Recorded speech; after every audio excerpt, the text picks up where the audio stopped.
നീയൊക്കെ പറയടാ, എന്നെ പോലൊരു കൂട്ടുകാരനെ കിട്ടിയാലും നിനക്കൊക്കെ സന്തോഷമില്ലേ? നീ പറ.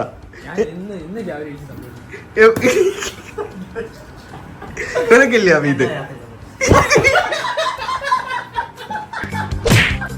കണ്ട് നിങ്ങൾക്ക് പേടിക്കണ്ടെങ്കിൽ നിങ്ങൾക്ക് പോവാം, അല്ലാത്തവർക്ക് കുഴപ്പമില്ല, നിൽക്കാം. ചോരക്കളിയാണ്. അമ്മമാരും ഗർഭിണിമാരും കുഞ്ഞു പിള്ളേരും കാണാൻ നിൽക്കരുത്. 18+ ആണ്. പക്ഷെ എന്നാലും ഞാൻ ഇന്ന് എൻ്റെ റൂം നിങ്ങൾക്ക് കാണിച്ചു തരും. വൃത്തിയില്ലാത്തതോടെ തന്നെ കാണിച്ചു തരും. എൻ്റെ പ്രശ്നം എന്താ പറയുക, എനിക്ക് ഫ്രണ്ട്സൊക്കെ ഭയങ്കര കുറവാണ്. ഞാനിങ്ങനെ കുറച്ച് ഇങ്ങനെ വിഷ് ചെയ്യണമെന്ന് എനിക്ക് ആഗ്രഹമുള്ള കുറച്ച് പേരുണ്ട് ബർത്ത്ഡേയ്സിൽ. അവരെല്ലാം ഇന്ന് വിഷ് ചെയ്തിട്ടുണ്ടോ ഇല്ലയെന്ന് ഞാൻ ഈ വ്ളോഗിൻ്റെ അവസാനം പറയും. So stay tuned. നിങ്ങൾ കാണുക, ആദ്യം തൊട്ട് അവസാനം വരെ കാണുക. രാവിലെ തന്നെ ഇങ്ങനെ വളവളാന്ന് സംസാരിച്ചിരുന്ന് സമയം കളയാനില്ല.